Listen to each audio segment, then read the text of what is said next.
everyone, and welcome to episode 3 of Chris's Swtor Weekly. As you can see, we've had a lot of stage changes around here, and I hope you enjoy it. So we're going to start today off with yet again more Ilum changes that make me want to double facepalm.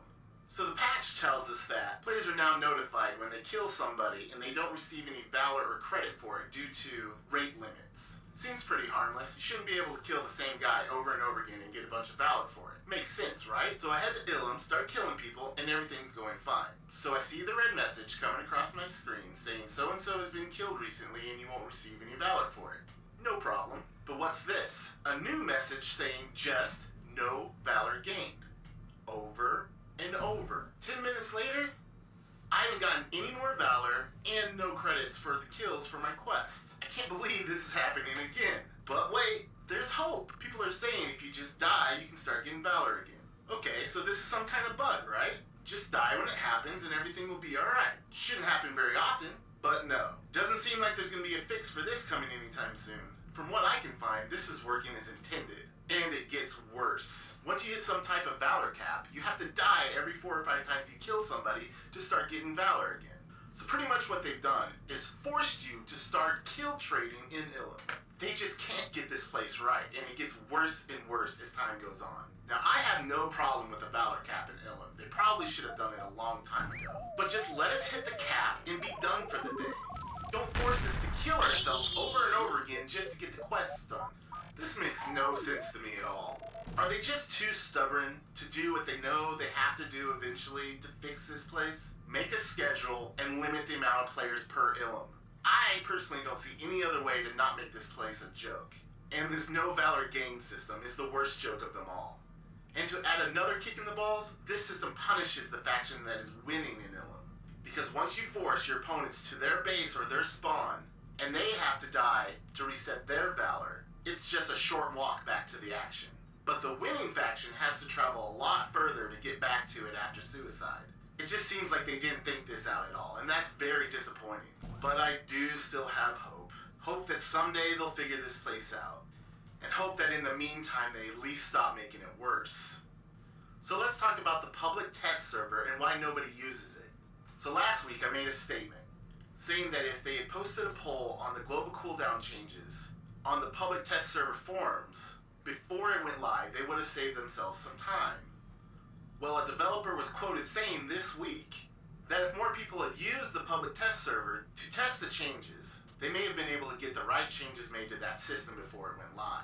But here's the deal. The reason people aren't logging into the public test server is that there's no character copy system, or even a hey, here's your new 50 system. Meaning that if anybody wants to actually test something in the public test servers, they have to start from level 1, which means there's a good chance that the things you want to test you won't even have access to due to level. Once again, it seems like common sense, but they just don't get it. They just need to create a character copy system. Or give us new 50s with all the gear vendors giving the gear for free. If they do that, they will have tons of people on the PTS, saving us from these bad patches. Let's hope they get that change coming soon. On to another PvP issue outside of Ilum. Now this is a hot topic.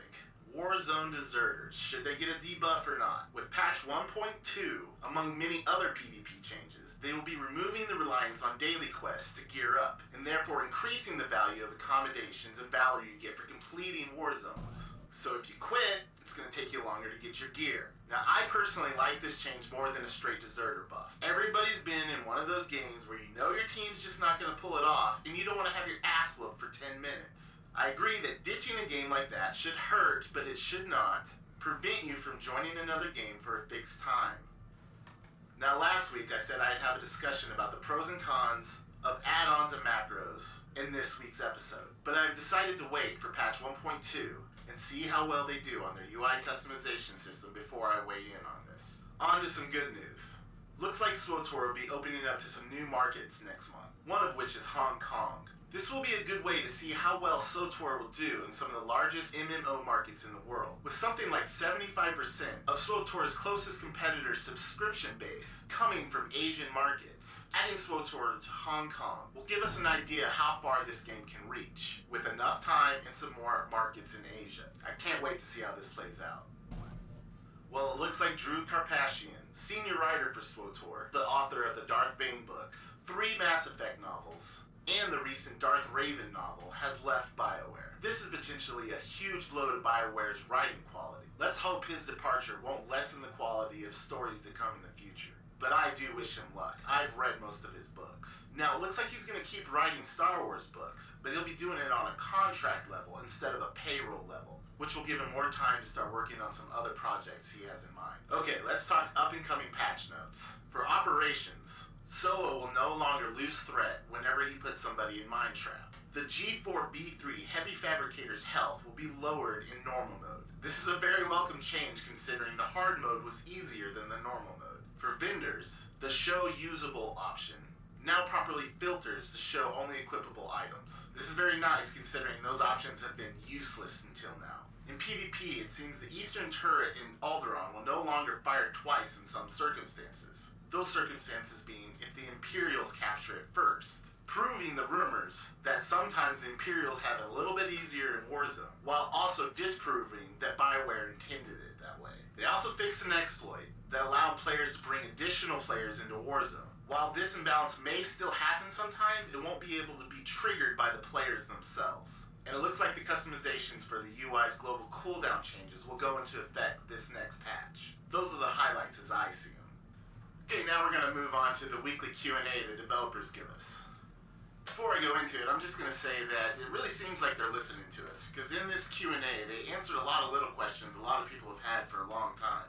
And once again, I strongly recommend you go read this stuff for yourself, because I'm not going to go over everything. First off, /roll. Looks like we're finally going to get it.